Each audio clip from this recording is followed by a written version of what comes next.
Showdown. Adobe Premiere versus Final Cut. When finding the right video editing program, Adobe versus Final Cut, well, which option is best? Now, Adobe's Premiere Pro and Apple's Final Cut Pro are major programs in the editing industry, and that competition is a great thing.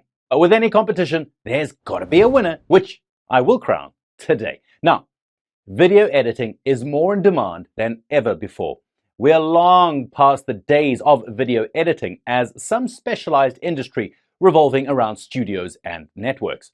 Now, thanks to sites and apps like YouTube and Instagram, more people than ever are adding video editing to their array of skills. But there will always be a need for dedicated editors. And to achieve success there, well, you're going to need the right tools. So, which is the best option for video editing in 2024 between Adobe Premiere Pro and Final Cut Pro? Well, let's talk about that. But before we dive in, please check out our sponsored link in the notes below. We're offering discount codes on the Adobe Creative Suite, a great source for video editing software like Adobe Premiere Pro. Alrighty, let's go and take a deep dive into Apple's Final Cut Pro and Adobe's Premiere Pro. Apple's Final Cut Pro is a top-of-the-line program that will certainly do everything you need regarding video editing. When it comes to features, well, you'll have a streamlined editing interface in addition to multicam editing and motion tracking. Final Cut Pro Pros, robust editing suite, Apple Neural Engine, simplified editing tools. Overall cost is lower despite higher initial investment. Cons, non-standard editing interface, hard to collaborate, specific to Mac OS hardware. Final Cut Pro also supports all the video formats and the outputs that you would expect, allowing you to work from mobile-friendly outputs to incredibly high-definition clips. Also, much like other great video editors these days, Final Cut Pro also has AI features, with these powered by the Apple Neural Engine. Now, these AI enhancements can help with dynamic text, color correction, or object tracking. The built-in cinematic mode and color grading features make this a powerful software choice for any editor. But what really sets Final Cut Pro apart is that it's designed for ease of use. However, that simplicity may turn off some editors. For example, instead of a more typical multi-track timeline feature, Final Cut Pro is trackless, instead more closely resembling a souped-up iMovie, thanks to the magnetic timeline. Now, between this and Final Cut Pro's organization features, it's easy to assemble a solid video within moments, meaning more time to fine-tune the results with effects and other edits. And this is great for the Final Cut Pro users, and the process runs buttery smooth on the Apple hardware. But now, what do you think about the Final Cut Pro editor interface? What's been your experience? Please let us know in the comments. But now the problem is that Final Cut Pro and its editing timeline is unlike major industry-wide editing software and more closely resembles more simple editors used by hobbyists. Learning Final Cut Pro and transitioning to a more standard editing system might prove a bit of a frustrating experience. However, the simplicity of Final Cut Pro is undercut by a lack of collaborative considerations, which can be an issue when it comes to larger projects. Final Cut Pro is excellent for editing by a single user on a single system. However, it lacks the open and easily shared ecosystem of Adobe Premiere Pro. When it comes time to work on projects that may need multiple editors working on different elements, you might feel some limitations to Final Cut Pro's simplicity. Now, one way to get around this potential issue is through software called PostLab, which helps to turn Final Cut Pro files and projects into more collaborative tools.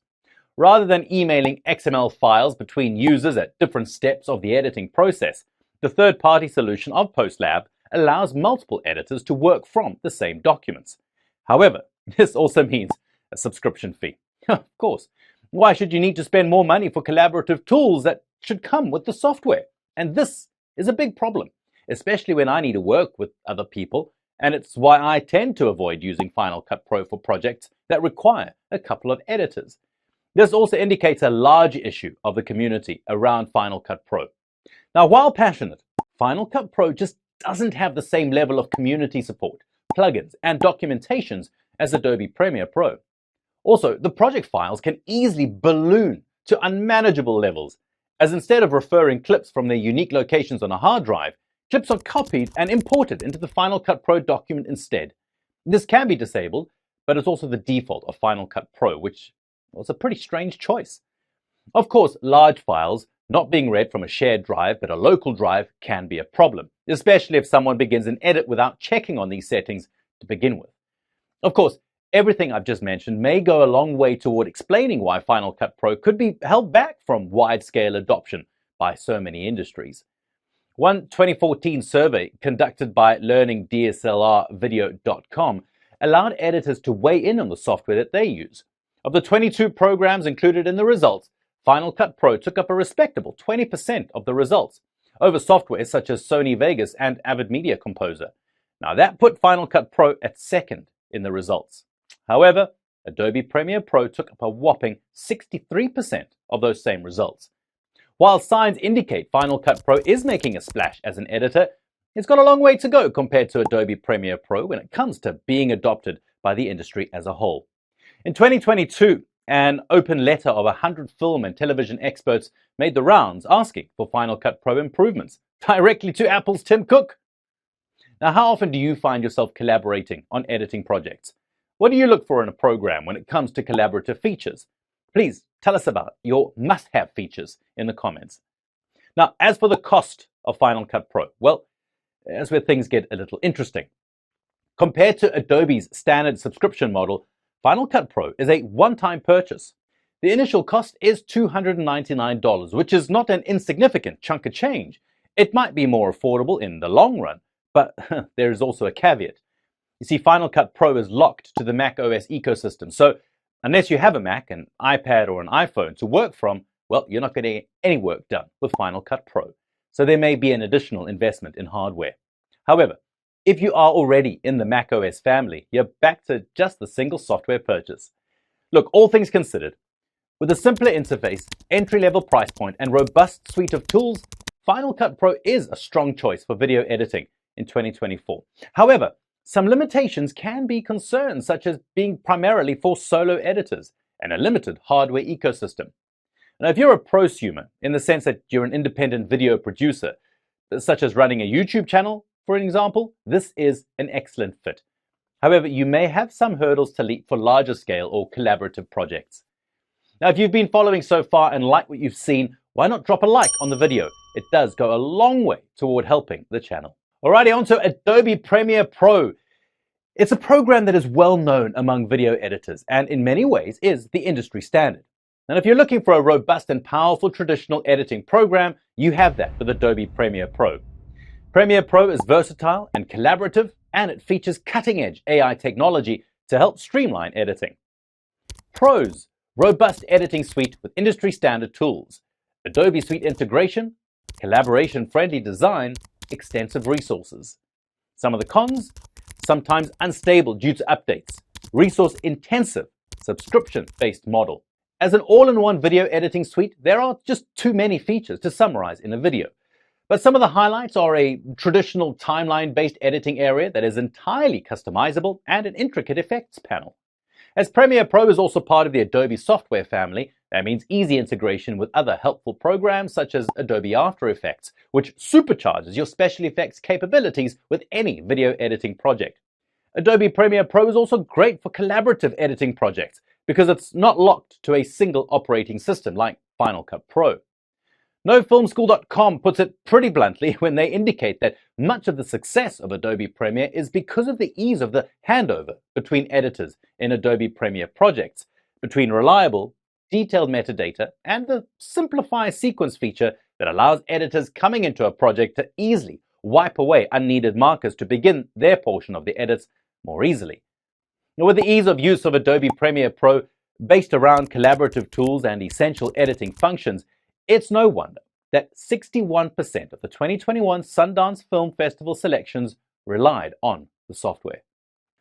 And while, yes, there is a learning curve to using Adobe Premiere Pro, it's practically the same as a learning curve for learning a dozen other video editors, because Adobe Premiere Pro is positioned as the video editing software, and so many other programs follow its lead. If you were trained on Final Cut Pro, well, you might face a tougher learning curve, because Final Cut Pro has a completely different video timeline system. However, you work in Adobe Premiere Pro, you can easily transition to other editors for jobs such as Sony Vegas and DaVinci, and yes, even Final Cut Pro. Also, Given how influential Adobe Premiere Pro is among editors in various industries, you've got unlimited documentation and resources, such as extensive plugin libraries. These can help mitigate some of the learning curve of the software. Do you have experience with Adobe Premiere Pro? How was the learning process for you? Please drop a comment to let us know what you thought of it. Now, Adobe Premiere Pro is not without its challenges, however. As the program constantly updates, new patches may create some headaches, so you could consider holding off between patches until you're sure about stability. However, rolling back to a prior version is also an option, just in case the latest update causes you some trouble. The other primary concern that users bring up, and I am one of them, is that the program can have some stability and performance issues. No two users will have the exact same experience, but performance issues seem to be one of the more frequent criticisms of the software. If you have a less powerful computer in general, you will probably struggle a bit. At least Final Cut Pro is optimized for most Apple products out of the box. But when it comes to cost, this might be one of the larger factors in choosing your software, because you see, Adobe Premiere Pro is an Adobe product, and with that comes the inevitable subscription that they've favored for years now. While you can pay a one-time fee for Final Cut Pro, Adobe Premiere Pro users need to pay a monthly fee for the software, and the rates can vary depending on the deals or if you have a special exception, such as a student plan. The basic monthly subscription price is $22.99 a month, which, look, it's not unreasonable, but it seems like a better option for someone who's editing very frequently. The difference between Final Cut Pro and Adobe Premiere Pro can come down to a question of how devoted one is to editing and how much editing they are initially doing. Final Cut Pro has a larger initial one-time cost, but it also doesn't cost you when you're not using it. Adobe Premiere Pro takes a fee every month, and if you don't edit, it may feel like wasted money. However, if you do edit, you definitely would get your money's worth. Adobe Premiere Pro is a less casual choice for video editing. It has all the essential features that you would expect from a software package like this, and an impressive suite of tools and customization to help you find your ideal workflow. However, that also comes with the cost of a subscription, which may be a hurdle if you're only using Adobe Premiere Pro casually. However, you don't need to be a specific brand of computer to run the software either. So for me, given my video editing workload and the value of the software, I would say that as of 2024, Adobe Premiere Pro is the best video editing option. And I think the larger adoption rate carries a lot of benefits, as I'm never far away from an answer to a question or resources. Premiere Pro must also maintain industry expectations, meaning that I can easily transition from other editors back to Adobe's product without missing a beat. I also have to praise the customization I can achieve for my own editing style, in addition to Premiere Pro's compatibility with other Adobe apps. Now look, Final Cut Pro is great, of course. However, the non-standard timeline and collaboration difficulty is a real downside for me. You see, I don't edit everything on this channel on my own, and Adobe Premiere Pro makes it easy to pick up from where someone else has left off. Now, while both programs are strong video editing contenders, Adobe Premiere Pro is the best choice for video editing in 2024 compared to Final Cut Pro. Beyond that, if you know Premiere Pro, you can easily transition to other editors as well, as Premiere Pro is very much a standard bearer. If you know Premiere Pro, you know virtually every other editor on the market. It's kind of like having a home base. It may not always be glamorous, but hey, it's still home. If you enjoyed this overview of Adobe Premiere Pro versus Final Cut Pro and want to see more videos like it, please do me a favor of hitting the like button to show YouTube that we are indeed doing a great job. And if you haven't subscribed, please do us another favor. Hit the subscribe button and that notification bell so that you know when we have a new video out. And hey, if you're looking for more videos about design software, why not go and check out my overview titled, How Much Does Adobe Photoshop Cost? There, I'm going to walk you through everything you need to know. Just click the card in the corner of the screen to go and check it out. Thanks so much for watching, and we'll see you soon in the next one.